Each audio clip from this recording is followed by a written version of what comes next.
হযরত জাবের দৌড়ে রাহমাতুল লিল আলামিনের দরবারে চলে গেলেন। খন্দকের ময়দানে যে নবীরে বলে, ও পয়গম্বর, আপনার পেটের মধ্যে খাবার নাই, আমি আপনারে দাওয়াত দিয়ে দিলাম, নবী আমার ঘরের মধ্যে যাবেন, আমি দাওয়াত দিয়ে দিলাম। নবী, আমার ঘরের মধ্যে 4-5 জনের খাবার আছে, আপনাকে ওই জায়গা থেকে আমি দাওয়াত দিলাম, কারণ নবী আপনার পেটের ক্ষুধার যন্ত্রণা মনে হয় আমার পেটের মধ্যে যন্ত্রণা ভুগতেছি আমি। আপনার পেটে ক্ষুধা থাকা মানে আমি জাবেরের পেটের মধ্যে ক্ষুধা লেগে আছে, নবী আপনারে দাওয়াত দিয়ে দিলাম। সঙ্গে সঙ্গে মায়ার নবী এই দাওয়াত দেওয়ার পরে টিলার মধ্যে নবী উঠলেন। পাহাড়ের চূড়ার মধ্যে, টিলার মধ্যে, ওইটা হচ্ছে জাবের নবী জানায়া দেয়, এই খন্দকের যুদ্ধে 1500 জন সাহাবা আমি তোমাদেরকে দাওয়াত দিলাম, আজকে জাবেরের বাড়িতে তোমাদের প্রত্যেকের দাওয়াত। জুড়ে বলেন সুবহানাল্লাহ। হযরত জাবের চিন্তায় পড়ে গেলেন, আমি নবীজিকে দাওয়াত দিলাম, মাত্র 4-5 জনের খাবার আমার ঘরের মধ্যে আছে, কিন্তু নবীজি চূড়ার মধ্যে গিয়া টিলার মধ্যে দাঁড়ায় নবী 1500 জন সাহাবাদের দাওয়াত দিয়া দেয়। হায় রে, আমি 4 জনেরকে খাওয়াইতে পারবো, এত জনের আমি পারবো না। চিন্তায় পড়ে গেলেন, দৌড়ে বাড়িতে চলে গেলেন। একটা পর্যায়ে বাড়ির মধ্যে যায় জানায়া দেয়, বিবি আমার, আমি তোমার দরবারে হাজির কেন আসলাম জানোনি? নবীরে দাওয়াত দিলাম, নবী তো একা আমার বাড়ির মধ্যে আসতে রাজি না, কারণ নবী তো এতগুলা সাহাবায়ে কেরাম রাইখা আমার ঘরের মধ্যে আসবে না। সব সাহাবায়ে কেরামের টিলার মধ্যে দাঁড়ায় আমার নবী দাওয়াত দিয়ে দিলেন।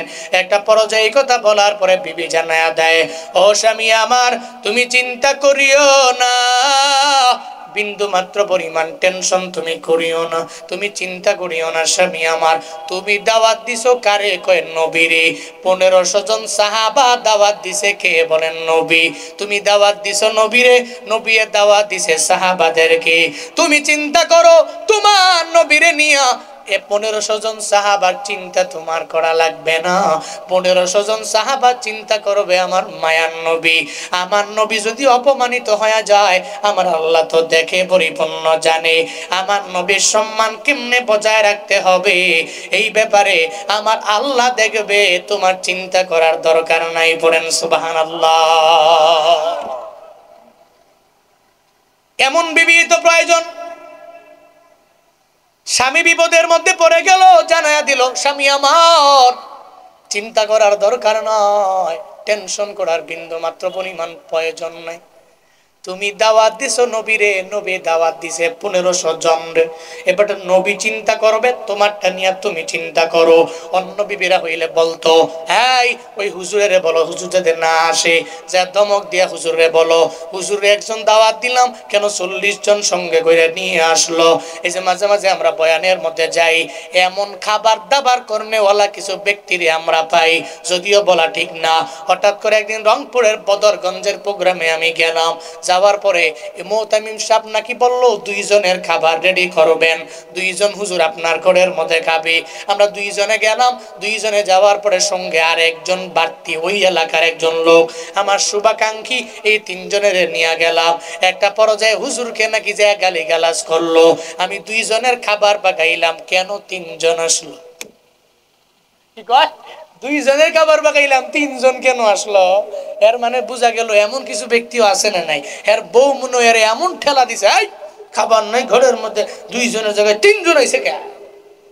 কিন্তু বিবি যদি হযরতে জাবেরের বিবির মতো হয়, বলতেছে চিন্তা করেন কেন, চিন্তা করেন কেন, টেনশন কেন? দাওয়াত দিছেন আপনি নবীরে, নবী দাওয়াত দিছে তাদের সাহাবাদের, নবীর সাহাবাদেরকে। চিন্তা তো আপনার নবীকে নিয়া, সাহাবীদের চিন্তা নবী করবে। ও তারাশের যুবক, এমন একটা বিবি তুমি ঘরের মধ্যে আনতে পারলে জীবন সুন্দর হয়ে যাবে। একবার দাম্পত্য জীবনটা আবার মাওলা এত পরিমাণে সুখময় বানায়া দিব। এমন বিবি ঘরে আইনো না যে বিবি সারা রাত লাগায়া ছবি দেখে, সিনেমা দেখে, নাটক দেখে। বাংলাদেশের এমন কোন নায়ক নাই যে নায়কের নাম জানে না, সব নায়িকার নাম জানে। রাতের বেলা ঘুমায় না, রাত 2টা-3টা পর্যন্ত একসাথে বৈশা সিনেমা ছবি দেখে।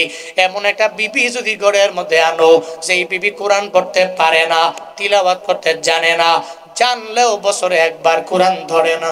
আবার যদি বলো হুজুর আমি আপনার দরবারে একটু দোয়া নেওয়ার জন্য চলে আসলাম, আমার ঘরে যাতে আল্লাহ পাক আজহারি হুজুরের মতো এমন একটা সন্তান যেন আল্লাহ দেয়, অথবা আল্লাহ পাক যাতে করে আল্লামা আশরাফ আলী থানভীর মতো ওলি বানায়া দেয়, এমন একজন কুতুব যাতে করে আমার বিবির ঘরের মধ্যে আসে। আমি তো বলি রে বাবা, সারা বিশ্বের সমস্ত মানুষকে নিয়ে যদি তুমি ফু দিয়া পানি ভরা খাওয়াও, তোমার বিবি যদি নামাজ না পড়ে, তোমার বিবি যদি পর্দা না করে, তোমার বিবি যদি অন্যায়ের লাইনে অগ্রগামী হয়ে যায়, তাহলে ওই ঘর থেকে জীবনে আজহারি আসবে না, ওই ঘর থেকে আসবে ঐশী, যে রান্দা দিয়া বাবারেও কোপায় মারেও কোপায়, ঠিক কিনা? ওই ঘর থেকে আসবে তসলিমা নাসরিন, যে পর্দাকে নিয়ে কটূক্তি করবে, হুজুরদেরকে নিয়ে কটূক্তি করবে। ওই ঘর থেকে আসবেন নিচুমন নিঝুম মজুমদার, নিঝুম মজুমদারের মতো বেয়াদবরা ওই ঘর থেকে আসবে। ভালো মানুষ আশা করা যাবে না তো, কারণ এমন বিবি আনলেন, বিবি তো সারাদিন খালি মোবাইলের সাথে সংযোগ, সারাদিন টিভির সাথে সংযোগ, সারাদিন শুধু টিভি সিনেমা নাটক, নায়িকা নায়ক যত গায়ক গায়িকা এগো গান হনে নাটক দেহে। এই বিবি কেমনে, বিবির গর্বের মধ্যে কেমনে সন্তানটা ভালো হবে? হে মিয়া, আমরাই তো শেষ জেনারেশন। আমার কাছে মনে হয় আমরাই শেষ জেনারেশন যাদের আব্বা এবং আম্মারা টাচ ফোন ভালো করে কেমনে টিপা লাগে এটা বুঝেও না, টাচ ফোন কেমনে ফোন দেওয়া লাগে এটাও বুঝে না। তুই পারলে একটু ফোন দিয়া দেখ, কথা কই, ঠিক কিনা? আমার কাছে মনে হয় আমার জেনারেশন, এই আমার জেনারেশন থেকে নিয়ে পরবর্তী যে জেনারেশন আসবে, এই জেনারেশনের প্রত্যেকটা এদের আব্বা আম্মা বলেন সারা দিন রাত খালি মোবাইল চালায়, আর স্বামীও মোবাইল চালায়, বিবিও মোবাইল চালায়। আবার কয় হুজুর ছেলেটা খালি মোবাইল ছাড়া খাইতে চায় না, ছেলেটা মোবাইল ছাড়া খাইতে বসতে চায় না, প্লেটেও বসে না, তার একটা লোকমাও দেওয়া যায় না। কেমনে? আপনি খালি নিজে মোবাইল টিপবেন সারা দিন রাত, আপনার বউ মোবাইল টিপবে সারা দিন রাত, আপনি বলবেন যে আপনার সন্তানটা মোবাইল ছাড়া খাইতে চায় না। মগের মূল্য পাইছেন, হ্যাঁ দেখতেছে না বাবা টিপে, তো আমারও তো মোবাইল টিপতে হবে, ঠিক কিনা? এই জন্য আব্বা আম্মারা সন্তানের সামনে মোবাইল ইউজ করা কমায়া দিলেই আগামী সন্তানগুলো মিজানুর রহমান আজহারির মতো বেরিয়ে আসবে। চিল্লা কও, ঠিক কিনা? আব্বা আম্মারা যদি একটু সেফ থাকতে পারে, নিজেকে একটু রক্ষা করতে পারে, তাহলে পসিবল, এছাড়া পসিবল না। আল্লাহ এই যে ইন ফিউচারে যে যুবকেরা বিয়া করছে না, এই শীতকালে যাগো বউ নাই, আল্লাহ এদেরকে সুন্দরী, রূপসী, রূপবতী, ভালো বংশাবলী মাইয়া এবং চরিত্রবান নারী কপালে মিলায়া দেখ। আপনারাও আমিন কন। যারা বিয়া করছেন হেরা জোরে আমিন কইেন না, ঝামেলাস। ওরা বাইত গেলে কইব হোম মিনিস্টার আমনে গো ই হুজুর গুলো খেলে আমিন কও দ্বিতীয় বিয়া করার লিগে। বাংলাদেশের আম্মাজানরা সব মেনে নিতে পারলেও অন্তত পক্ষে দ্বিতীয় বিয়া মানবো? ওরে সুবহানাল্লাহ বিহামদি। প্রথমে দইরাই কয় আগে ওয়াদা করো জীবনে আমি তোমারে মুখ্যামু, আমি তোমারে গালিগালাজ করবো, সারাদিন ঝগড়া করবো, তোমার কানের সামনে আইয়া 24 ঘন্টা ফ্যান ফ্যান করবো, তবে নিয়ত করো বিয়া আর একটা করবা না, ঠিক কিনা? সব মানতে রাজি, মাকার এটা মানতে রাজি। আল্লাহ যুবকদের ঘরের মধ্যে ভালো স্ত্রী দিয়া দাম্পত্য জীবনটা সুখময় বানায় দেন। সকলেই পড়ি আমিন, জোরে পড়েন আমিন। হযরত জাবেরের বিবি জানায়া দিলেন, জাবের চিন্তা করার দরকার নয়, আমার নবীর দরবারে যাও, নবীর ব্যাপারে চিন্তা আপনি করেন, নবী চিন্তা করবে, 1500 জন সাহাবার চিন্তা নবী করবে। হযরত জাবের গেলেন, এরপরেও মনে মনে চিন্তা আসে না নাই? ঘরের মধ্যে নবী যাবে, 1500 জন সাহাবা নবী যদি নিয়ে যায়, তাইলে 1500 জন সাহাবা নিয়ে গেলে কেমনে খাওয়াবো? যদি আমার আল্লাহ আজকে যদি আমার নামাকে এত পরিমাণে বরকত যদি না দেয়, একটা মনের মধ্যে চিন্তা চলে আসলো, মনের মধ্যে কেন যেন একটা ভয় ভয় কাজ করতে লাগলো। একটা পর্যায়ে হযরতে জাবের যখন আমার মায়ার নবীর সামনে চলে গেলেন, আমার মায়ার নবী বলে, হযরতে জাবের তোমার কেন মনটা খারাপ, কেন মুখের মধ্যে চিন্তার একটা ভাব দেখা যায়, একটা টেনশনের ছাপ কেন দেখা যায়? আমার মায়ার নবী বলে, রে জাবের চিন্তা করার দরকার নাই, আমি জানি আমি বুঝি, আমার আল্লাহ পাক আমারে জানায়া দিয়েছে তোমার ঘরের মধ্যে 4 জনের খাবার আছে, আমি 1500 জনের দাওয়াত দিয়ে দিলাম, চিন্তা করো না। আজকে আমি নবী গেলে এমন একটা বিষয় হবে, তোমার কোনো চিন্তা করা লাগবে না, টেনশন করা লাগবে না, আমার আল্লাহ এই খাবারের মধ্যে বরকত দিয়া ভরপুর বানায়া দিবে। নবী বললেন, এই জাবের চিন্তা নাই, চলো। 1500 জন সাহাবা নিয়া নবী বহর করে লাইন ধরে হযরতে জাবের রাদিয়াল্লাহু আনহু ওনার বাড়িতে গেলেন। বাড়িতে যাওয়ার পর নবী কয়, এই জাবের খাবারগুলো নিয়ে আস। দুইটাই তো, রুটি গোশত, রুটি গোশত নিয়ে আস। নবীর সামনে আনলেন। নবীজি আনার পরে কয়, ঢাকনাটা খোলো। সুবহানাল্লাহ জোরে পড়বেন না। মায়ান নবীর জবান মোবারক থেকে, মুখ মোবারক থেকে একটু লালা মোবারক নবী নিলেন, নিয়া রুটির মধ্যে মিশা দিলেন আর গোশতের মধ্যে নবী মিশা দিলেন। মায়ান নবী কয়ে, জাবের রে এই থালাটা লাগায়া দেওয়ার খুইল না, এই থালাটা লাগায়া দেওয়ার খুইল না। যতগুলো সাহাবা আছে 3টা বেশ করো, 500 জন খাবে, 500 জন খাবে, 500 জন খাবে, 3 ধাপে সবাই রে মেহমানদারি করায়া দাও।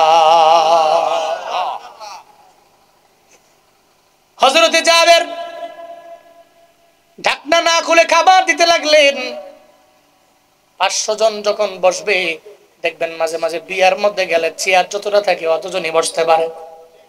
2 বেশ খাওয়ায়, 3 বেশ খাওয়ায়, 4 বেশ খাওয়ায়, 5 বেশ খাওয়ায়, আর বেশি খাওয়ায় না। 1 বেশ পরে 1 বেশ, 1 বেশ পরে 1 বেশ বসায়। মায়ার নবী জানায়া দিলেন 500 জন প্রথমবারে খাবে, দ্বিতীয়বারে 500 জন খাবে, তৃতীয়বারে 500 জন খাবে। প্রথমবারে যখন 500 জন বসে গেল, হযরতে জাবের আমার মায়ার নবীর সামনে হাজির হয়ে গেল। আয়েশা বলে, পয়গম্বর এই 500 জনের সঙ্গে আপনিও বসে যান। আমার মায়ার নবী কয়ে, জাবের আমি 500 জনের সঙ্গে বসবো না, আমি সবার পরে বসে যাব।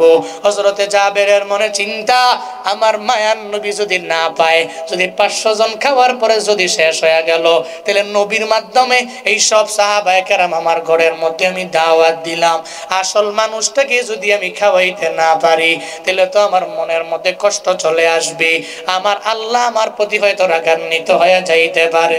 হযরতে জাবের বলে, ও পয়গম্বর আমার, আপনি বসে যান, আপনি বসে যান। আমার মায়ার নবী কয়, জাবের রে আমি বসবো না, জামাই না খায়া 5 বেশ খাইয়া গেল হইব, আমার জামাই তুমি। জাবের চিন্তা করে মনে মনে, নবী তো আমার মেন, আমি 1000 খাওয়াইলে শেষ হয়ে গেলে নবী তোর পাবে না। মায়ার নবী ডেকে বলে, জাবের চিন্তা করার দরকার নাই, জাবের রে 1000 জন খাওয়ানোর পরে আবার 500 জন রে বসাও। আবার যখন 500 জন রে বসানো হলো, হযরতে জাবের রাদিয়াল্লাহু আনহু আবার 500 জন রে খাওয়াইলেন। টানা 1500 রে যখন খাওয়ানো শেষ হয়ে গেল, এবার হযরতে জাবের মনে মনে চিন্তা ভাবনা করে, হায়রে তাকায়া দেখি খাবার আছে কি নাই।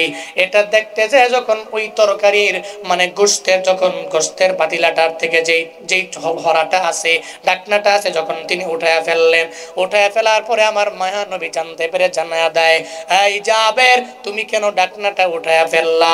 যদি তুমি আজকে ঢাকনা না উঠাইতা, এই মদিনার শুধুমাত্র আমার 1500 সাহাবায়ে কেরাম শুধু না, 2000ও না, 3000, 5000 না, এই মদিনার সব মানুষেরাও যদি আইসা তোমার ঘরের মধ্যে মেহমান হয়ে যাইতো, খাবার খাইয়া পেট ভরে বাড়িতে যাইতে পারত, এরপরেও বিন্দু থেকে বিন্দু মাত্র পরিমাণ তোমার পাতিলা থেকে কমতো না।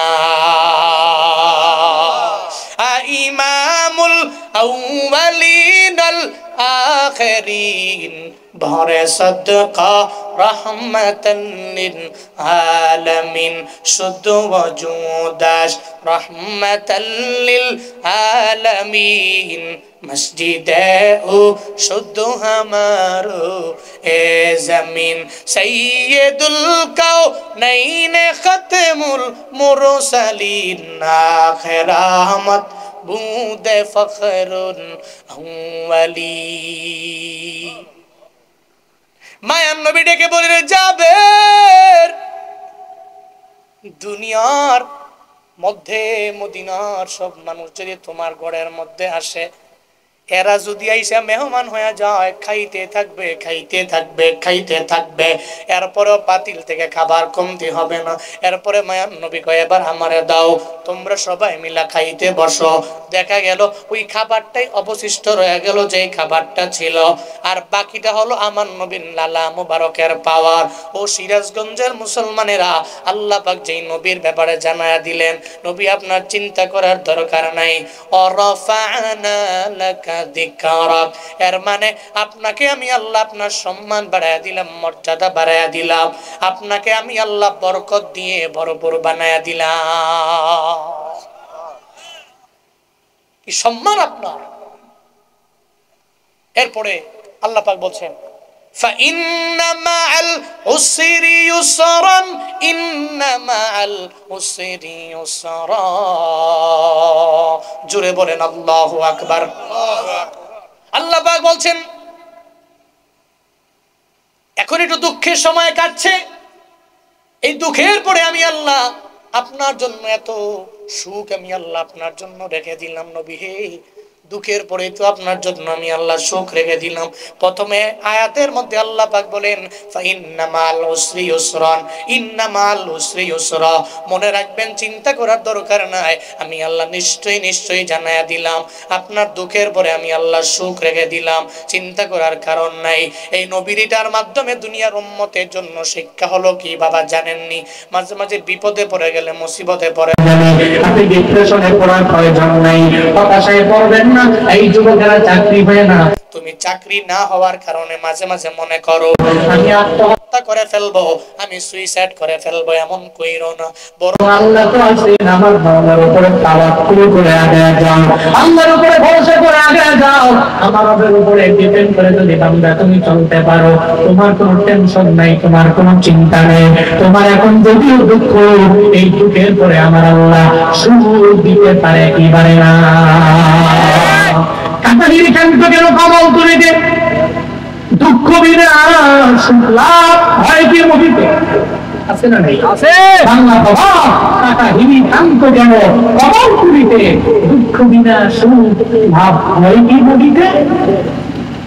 তুমি কাটার দাগ খেয়ে এরপরে একটা ফুল সংগ্রহ করে আনতে পারে। কাটার দাগ খাওয়া যায় না, এই ফুলকে সংগ্রহ করে আনা যাবে? কথা বল না কেন যাবে? এক কথায় তোমার জিন্দেগিটা এমনই, জীবনটা এমনই, দুঃখ বিনা জীবনেও সুখকর জীবন পরিচালনা করা যাবে।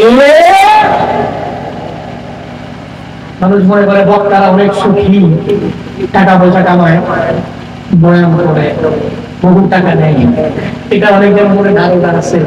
কিন্তু এই বক্তা এই পর্যায়ে আসলো কেমনে, ব্যাকগ্রাউন্ডে কিছু দুঃখ কি আছে কি নাই, এই ব্যাপারে তো কারো জানা নেই। যদি কেউ বলে তো বুঝতে পারে, যদি না বলে তো বুঝতে পারে। পৃথিবীর সিস্টেমটাই এমন।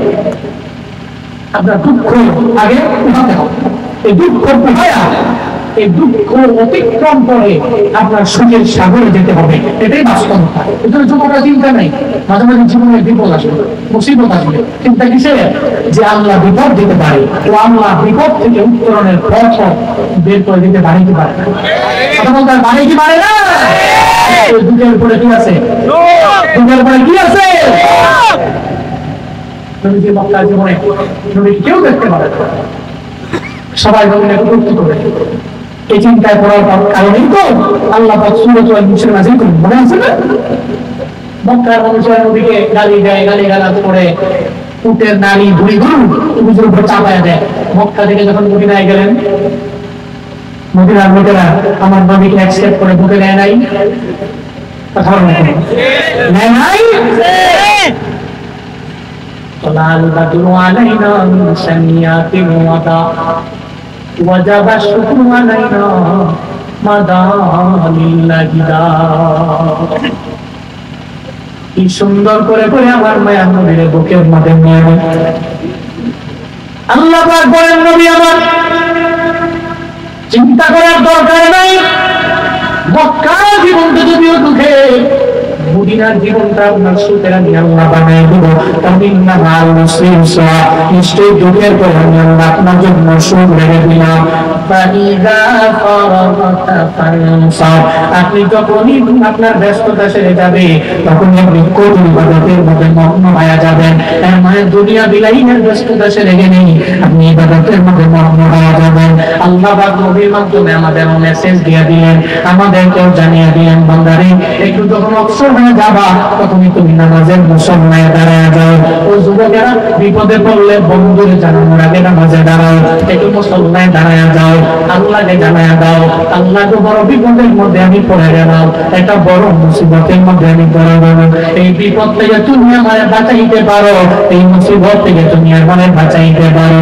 মনে একবারে যুবকেরা, যদি মনে করো বুড়া হলে তুমি আমল করবা, এই বুড়া হবা কবে ওই গ্যারান্টি আছে না নাই? আছে। এই বুড়া হতে পারবেন, বুড়া হওয়া যাবে, এই গ্যারান্টি পৃথিবীর কোনো ব্যক্তি নিতে পারবে? जिंदगी तो साकिब दिया जाएगा, जिंदगी तो जायरे फाकी दिया रे सोनारा दो, जिंदगी तो जाए फाकी दिया, जिंदगी तो जाने फाकी दिया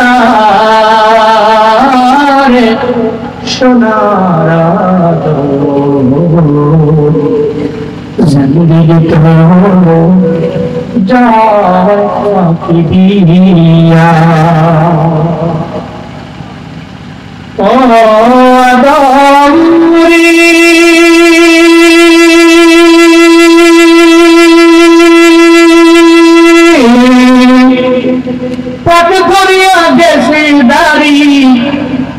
দন্তবাসী গোটা চাবি সমনজারি গিয়াছে করিয়া রে সোনারা দো, জিন্দেগি তো যায় ফাঁকি দিয়া, जिंदगी तो जाए फाकी दिया रे सोनारा दो, जिंदगी तो जाए फाकी दिया।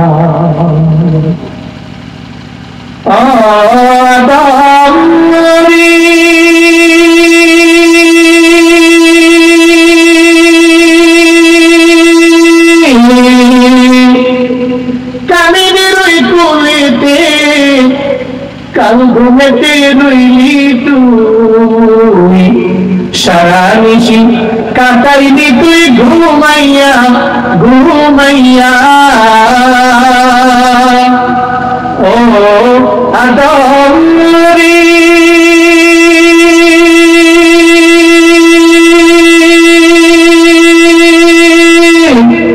কামিনীর ওই কোলেতে কাল ঘুমেতে রইলি তুই, সারা নিশি কাটাইলি তুই ঘুমাইয়া ঘুমাইয়া রে সোনারা দো, জিন্দেগি তো যায় ফাঁকি দিয়া,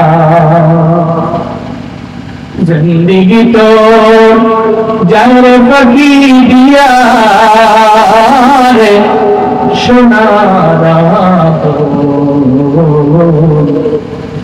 जिंदगी तो जाए फाकी दिया। জিন্দগি তো যায় রে বাকি দিয়া রে সোনার জিন্দগি তো যায় দিয়া খেলায় খেলায় তুলায় তুলায় জীবনটা পার হয়ে যায় রে বাকি। ও কাছের যুবক, মনে রাখবে একদিন মুরব্বি হওয়ার আগে আজরাইল তোমার দরজার সামনে হাজির হয়ে যাবে। প্রতিদিন আজরাইলে বললে হবে না আমার 5 বছর 10 বছর আমার সময় দাও, ওদিন বললে বিন্দু মাত্র পরিমাণ লাভ। এই যে বাংলাদেশের সাংস্কৃতিক সংগঠন একটা বড় আছে, নাম হলো ফলক, হুমিটিউনের গানগুলো যায়। গত রাতের বেলা জামালপুর থেকে নাসির সময় চলে গেল হানাফ খালিদ একজনের নামাজ। কি সুন্দর গজল গায়। 2-3 দিন আগে আমার মেসেজ দিল, ভাই কেমন আছেন, ভালো প্রোগ্রাম করি, কি সুন্দর কথা কয়। গত রাতের বেলা